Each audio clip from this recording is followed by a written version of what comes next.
आप आज एमजीएम का निरीक्षण करने पहुंचे। क्या कुछ कब तक चालू होने की संभावना है और क्या कुछ अभी खामियां हैं? ये प्रयास होगा कि हम लोग इसको जल्द ही इसको माननीय मुख्यमंत्री जी के कर कमलों से इसको जो है विधिवत इसका ओपीडी वगैरह चालू कर दें।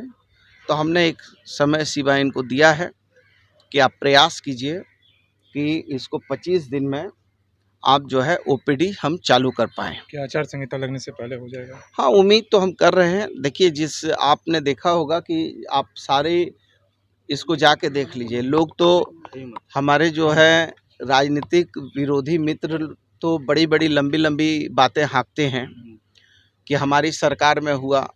ये हमारी सरकार में 2020 में ये काम चालू हुआ अक्टूबर के महीना में। हमारे राजनीतिक विरोधी ये भी कह रहे थे कि कभी फ्लाईओवर नहीं बनेगा, चूँकि वो जिस जगह पर फ्लाईओवर बनाने की बात हो रही है उसमें टाटा कंपनी की बड़ी-बड़ी पाइपलाइनें गई हैं। उनकी दुर्दशा पर बीजेपी के नेता ने प्रेस अब कॉन्फ्रेंस वो किया देखिए, था। वो उस पर मेरे लेवल के नेता नहीं हैं, माफ़ कीजिएगा। यदि आपको हमारे लेवल का कोई नेता है, यदि आदरणीय कोई नहीं, अब देखिए भाजपा के नेता लोग चाह रहे हैं हमसे कि हम उनके खिलाफ में बोलें। आप आज एमजीएम का निरीक्षण करने पहुंचे। क्या कुछ कब तक चालू होने की संभावना है और क्या कुछ अभी खामियां हैं? देखिए, ये 751 बेड का ये अस्पताल बन रहा है, जिसको हमारी सरकार ने 2020 में अक्टूबर महीने में इसको शुरुआत किया था और 3 साल अभी हुए हैं, जिसमें आपने देखा है कि कोविड का भी कार्यकाल था।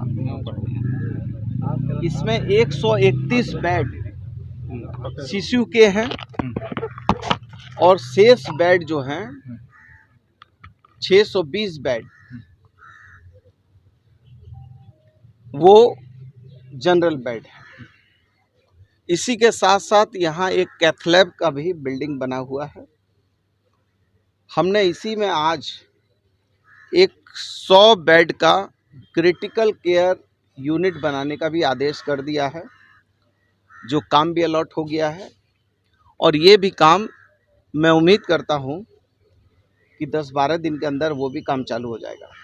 मतलब 100 बेड का सीसीयू, 131 बेड का आईसीयू, 620 बेड का जनरल अस्पताल और ये कैथ लैब और ये जो मोर्चरी है, इस मोर्चरी को भी हम लोग जो है आधुनिक मोर्चरी बनाने के लिए हमने उपायुक्त पूर्वी सिंहभूम को, भवन निर्माण निगम लिमिटेड को और हमारे प्रधान सचिव जी को भी हमने निर्देशित कर दिया है कि ये मोर्चरी भी अत्याधुनिक मोर्चरी बने, चूँकि ये काफ़ी पुरानी हो चुकी है, तो इसको भी हम लोग जो है अत्याधुनिक मोर्चरी बनाएंगे।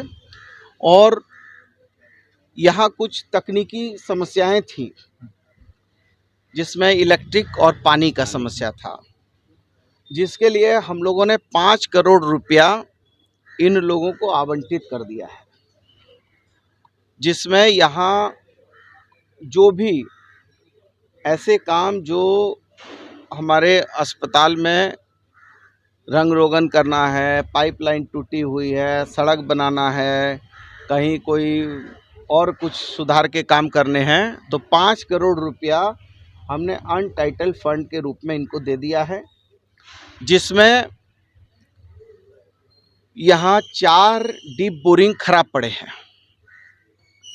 उसमें हमने आदेश कर दिया है कि वो चारों डीप बोरिंग को फिर से फ्लैश व्लैश करके उसका मोटर वगैरह निकाल लीजिए और उसमें जो सबसे बढ़िया मोटर है वो डाल दीजिए।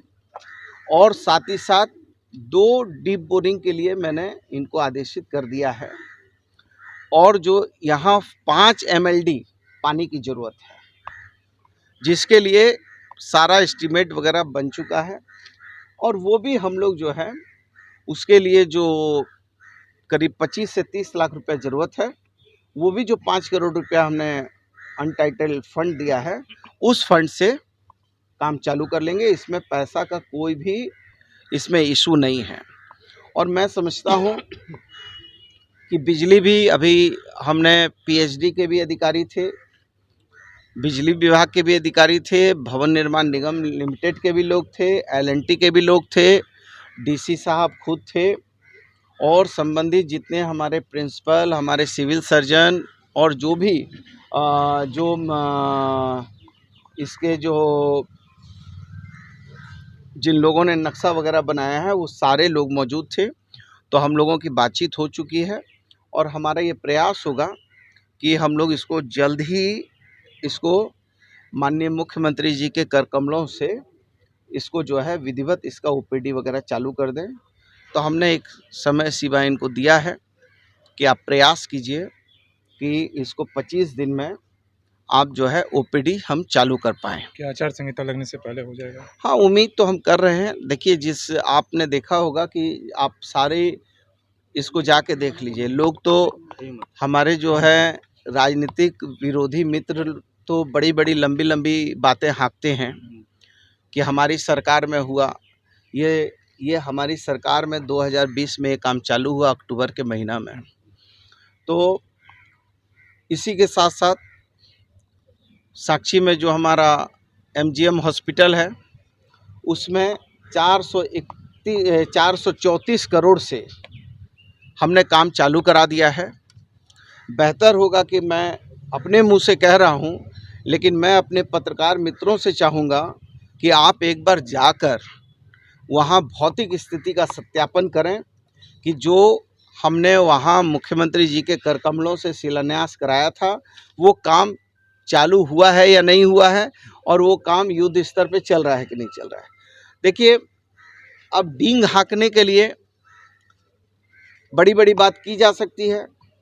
हमारे राजनीतिक विरोधी ये भी कह रहे थे कि कभी फ्लाईओवर नहीं बनेगा, चूँकि वो जिस जगह पर फ्लाईओवर बनाने की बात हो रही है उसमें टाटा कंपनी की बड़ी बड़ी पाइपलाइनें गई हैं, वो टाटा कंपनी कभी एनओसी नहीं देगा।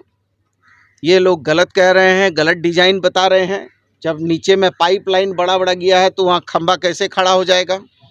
आप इसके खुद साक्षी हैं कि काम चल रहा है और युद्ध स्तर पर फ्लाईओवर 471 करोड़ का फ्लाईओवर का काम चालू हो गया है।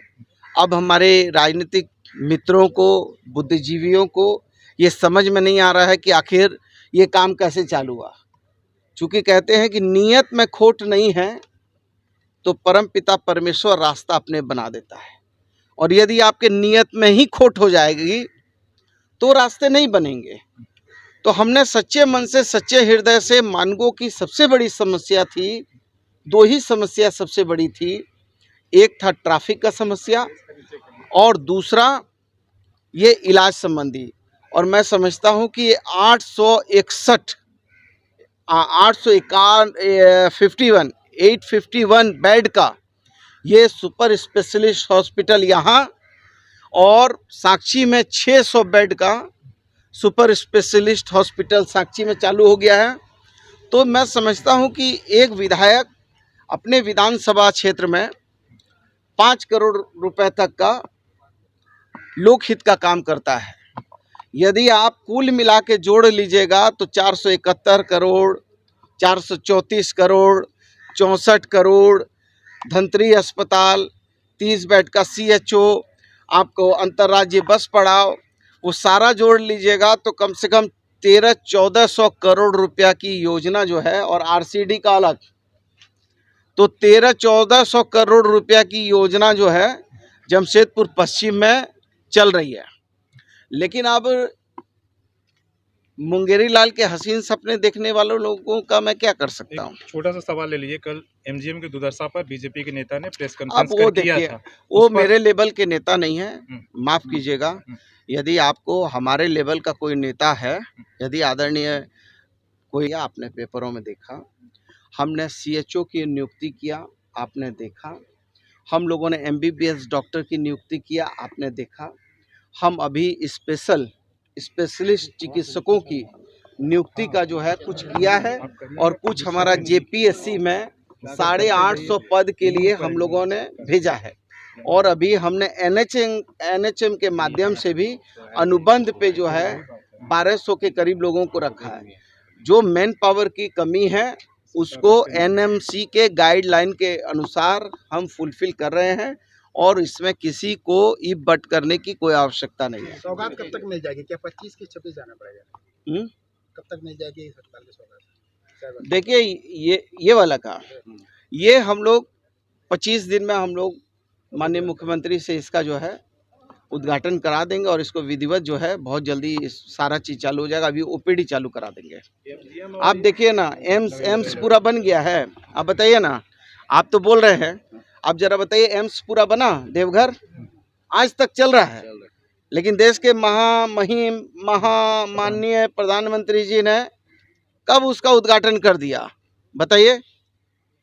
राम मंदिर बन गया पूरा, लेकिन राम मंदिर बना नहीं है, लेकिन उद्घाटन कर दिया है। कंप्लीट की बात कर रहे हैं, कब तक लगभग कंप्लीट होने की संभावना है? आप बड़े भाई मनोज भाई चिंता मत कीजिए, मैं इस मिट्टी का लाल हूँ, इसलिए इसी मिट्टी में स्वर्ण रेखा या पार्वती घाट में हमको सिमट जाना है। इसलिए अपने जीते जी वो सौगात इस जमशेदपुर को देंगे कि जो अजर और अमर रहेगी। ये तो फ्लाईओवर छोड़ दीजिए, हम लोग बहुत जल्दी बाईपास का भी योजना बन रहा है, लेकिन एकदम लोहा में तभी लोहार चोट करता है जब लोहा गर्म हो जाता है। 100 चोट सुनार की और एक ही चोट लोहार की। तो भाजपा के नेता को संन्यास क्यों नहीं दिला दे रहे हैं? कौन कई नेता? भाजपा के नेता जो है वो संन्यास लेने की बात कर रहे हैं कि पन्ना जी अपना काम गिनवा देंगे तो हम संन्यास ले लेंगे। नहीं, अब देखिए भाजपा के नेता लोग चाह रहे हैं हमसे कि हम उनके खिलाफ में बोलें। हम देखिए, हम बैकवर्ड आदमी है, बनिया का बेटा है, तो हम बोलते हैं। हमको कई लोग बोला, हमारा मित्र भी है भाजपा में, बोले ए बन्ना भाई तारा एक बयान से हम नेता हो जाई, तो एक बयान दे देना हमारा खिलाफ में। हम बोला ले देंगे, 5 लाख रुपए दो तो देंगे, नहीं पैसा दोगे तो तुम्हारे खिलाफ में हम बयान नहीं देंगे। बोलते रहे। हाँ, तो फिर हम कम कर देंगे, इसलिए हम भाजपा के खिलाफ में नहीं बोलते हैं। एक भाई क्या करेंगे, हम क्यों उतना बोल के फालतू में समय जाया करें? हमको काम करने के लिए लोगों ने चुना है। नेता काम हो जाएगा ना संन्यास लेंगे तो। नहीं, क्या जरूरत है? गिनवा दीजिए।